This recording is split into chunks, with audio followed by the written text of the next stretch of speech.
maybe the audience has some questions to ask. A quick question, I'm sorry, I have to go. When you said, especially your last question, questioning the exchanging risk or equality in exchange. At the end of the day, and you say market competition isn't really broad enough, this kind of principle, the intuition you have is, when you talk about risk, let's say you can value the risk fairly in a mathematician model or whatever. What do you do with this risk? Do you share it or do you sell it? What's the basis of risk at the end of the day, and what do you do with it? This is for you, Petra. Oh, for Antonio. I mean, people in a well, in fact, this was my last joke, which is actuarial fairness actual. This would be volume 2, I guess. No, I think the idea there is that, well, David put everything in order to show that we do have a benchmark for which shows what is actually the fair price of life insurance contracts. Now, your question is quite different, is whether all this is any useful or is true in reality or in the market prices. What we have shown so far is that, in fact, it didn't work.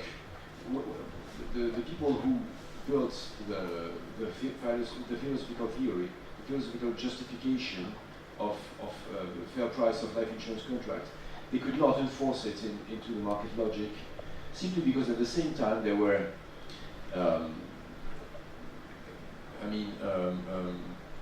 well, you could buy life insurance contract for less, but of course this was not sustainable.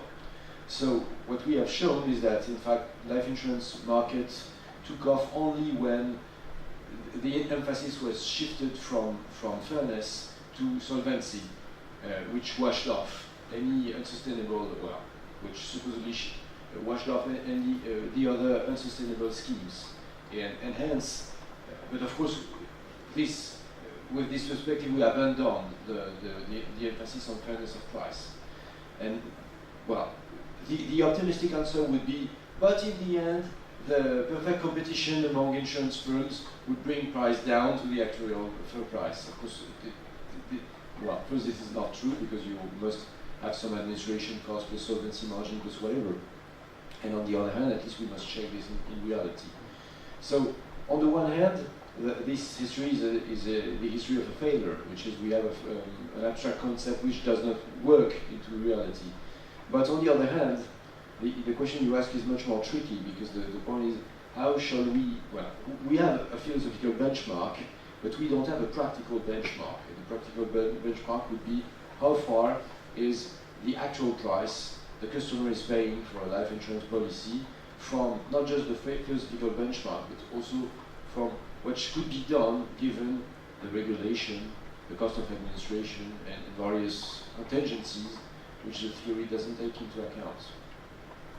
So if we can advance in any way, about the difference between the abstract benchmark and the market conditions, that might be good, not just from, I mean, that must be good, that should be good for the customer, and for the ethics, the relations between ethics and financial norms. It seems that the whole industry is really driven by the supply side. Even the solvency concept is really from an insurance company.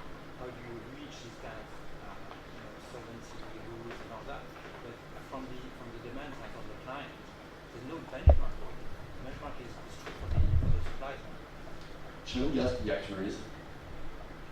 Well, not too much, but just to say that I think from the point of view of the customer, it's a black box.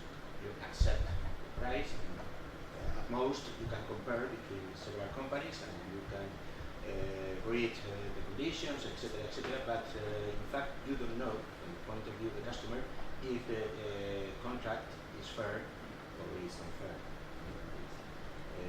Just the insurance company could think about it, not the customer.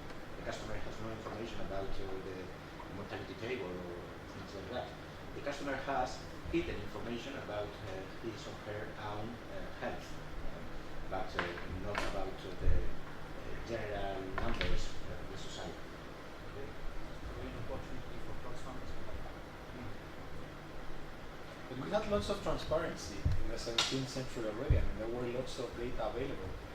And the more transparency you put in, and the more confused the buyer becomes. Who should you trust? This is a sort of extra economic fact, a social convention. But more questions or? I was wondering, do we really want actuarial fairness as a social planner? Because we have like those dead genes, like more information on the people, very packaged events for the machines. Like I know that there are some genes that create likelihood of having a cancer with 70% before 70 years old. So I'm wondering, like, if more insurers have more information on their clients, there will be like very different premium to enter for the same insurance contract. So there will be like a lot of inequalities. That's called the Hirsch-Leffer effect for economists. So I don't think it's desirable.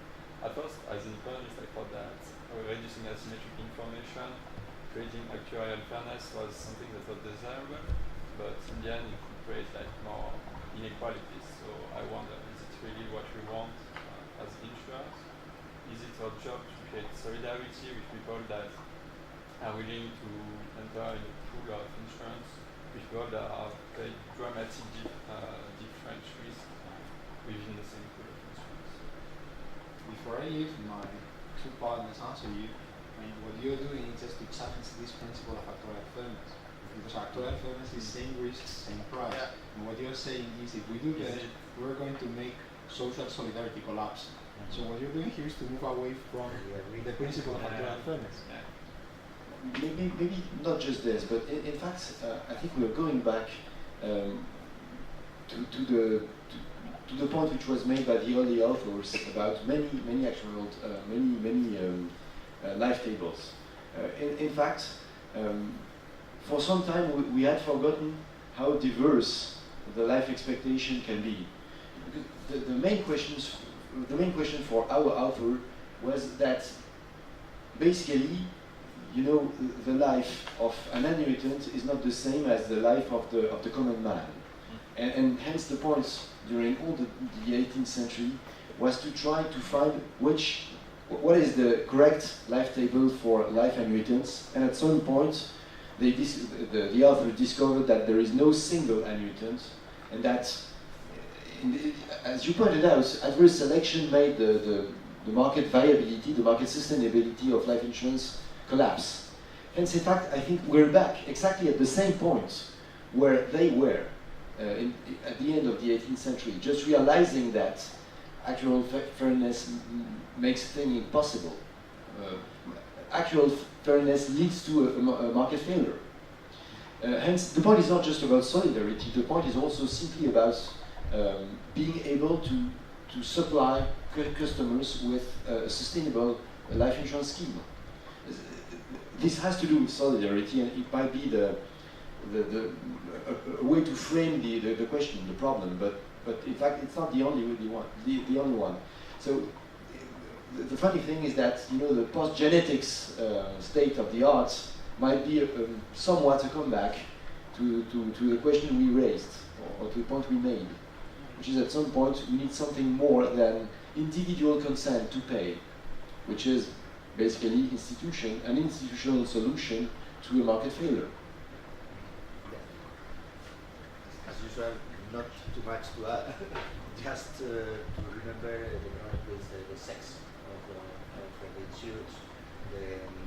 The sex is no more. It is not allowed to consider the sex as a rating factor.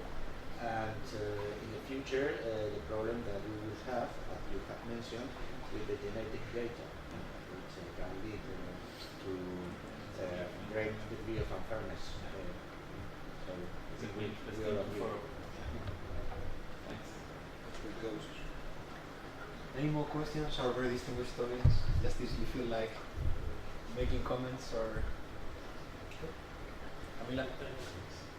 No, maybe I was wondering why start with Aristotle and then jump to the 17th century. I mean, I think the idea was to show this shift between the change between fairness to solvency, but it seems like too arbitrary. I don't know. I can feel that you can see that, like why these two marks, one in why Aristotle and then go to the 17th century. So Camila is a historian, and the historian's question is here. You have been hand waving. Okay. I mean, what you're saying is when you just made all this up, you start from actuarial fairness and say here, you see it's all from Aristotle. But I mean, how can you jump from our current concept of actuarial fairness and say it's all back there 25 centuries ago? I mean, from a historian perspective, this is sort of nonsensical, because surely there might be lots of contextual differences in how this principle was interpreted. And your intuition is correct, but the way we arrived in there was just was by backward induction. So we started in our times, and then we tried to find the root of this principle of justice in the immediate past. And at some point we end up in Aristotle. And to our great surprise, I mean, this is why I spoke about zombie concepts at the beginning. I mean, to our great surprise, what you see is that there is this amazing continuity in which everybody is using almost literally the same words, often because they are handling them with mathematical analogies. So you find this emphasis in the arithmetical mean, and then in the mathematical expectation. And in a way, it is as if the formalization of the concept allowed it to travel through centuries, untouched by the contextual interpretations. I mean, sooner or later, these contextual interpretations disappeared, but the intuition was preserved. And although historically it's amazing, this is sort of amazing and extraordinary. I mean, the amazing point for us is that it still goes on. I mean, even if in the 19th century we sort of discovered that nothing like objective actuarial justice was up out there for us to grab, people still are chasing it. So, that's for us the zombie nature of this concept. That it goes through centuries. Your final turn, if you want to say anything, just for a matter of fairness. If you don't, we'll close. Whatever you. Your Aristotle is not the true Aristotle. I mean, is Aristotle seen by Soto? Am I right? No, because I did the commutative justice source work, and it's literally there. Okay, but the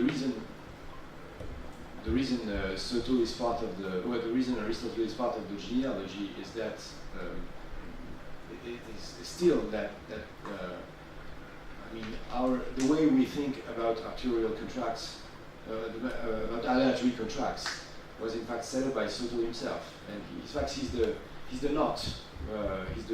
He is the one who connects everyone there.